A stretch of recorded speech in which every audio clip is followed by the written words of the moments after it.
Hi, and welcome back to LogRhythm's Security Spotlight. This series is designed to provide quick visibility and understanding into the ways you can leverage the LogRhythm platform against a variety of threats. Today's Spotlight is a quick overview of ransomware group Dark Power and approaches you can take to mitigate their threat. Dark Power is a relatively new ransomware gang, leveraging a comparatively rare coding language, NIM, to attempt to evade traditional detections. Little is known about the gang's preferred infection vectors at this time, but once compromise has been achieved, the typical ransomware behaviours are observed. This includes stopping common processes and services that can be used to circumvent malicious encryption, such as a volume shadow copy service, before clearing the logs and then spreading the encryption uniformly across the file system. Once in full control, the gang then give the victim 72 hours to pay a comparatively small ransom before threatening to sell the encrypted data to other malicious actors on the dark web. Something that is becoming increasingly common in ransomware attacks is an attempt to hinder the ability to detect these threats with comparatively simple detection methods. In the case of Dark Power, the gang leverage a randomized encryption key to initialize the encryption algorithm, essentially making the threat look unique on each targeted machine. Unique threats are much more difficult to create rules for than malware that has a known signature or pattern. Further to this, the relative maturity of the ransomware, combined with the seeming immaturity of the gang using it, highlights a worrying trend in the cyberspace.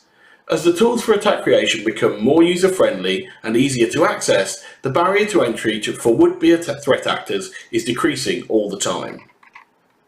Everyone knows that ransomware has been a major problem in the enterprise space for a number of years, but this particular operation seems to have come into play at the end of January this year.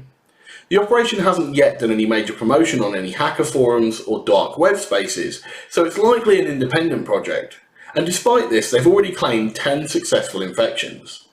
Indeed, Trellix has described the operation as opportunistic with a global reach, but asking for relatively small ransomware payments of only $10,000. The building of content for this threat is still very much a work in progress, but there are a variety of potential vectors that people can use to protect themselves. Most of the detections rely on sysmon log source, and there are currently 3 specific rules that are promising for identifying the threat. As a first in security spotlights, the content is available for both LogRhythm SIEM and Axon. The first rule looks for malware making a file called readme.pdf in multiple directories within a short time frame, as the malware adds this file to every directory it successfully infects.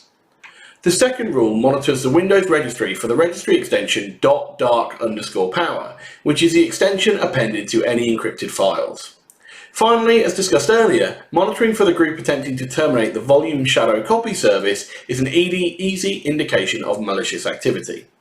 If you want more information about how to enable these rules within your LogRhythm deployment, the link in the description will take you to our community page where you can read more about the rule, download and then import it into your platform.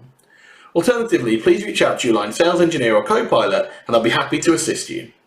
Finally, we have also provided links to useful blogs and other videos that outline various things discussed in this video in more detail should you want to continue your reading.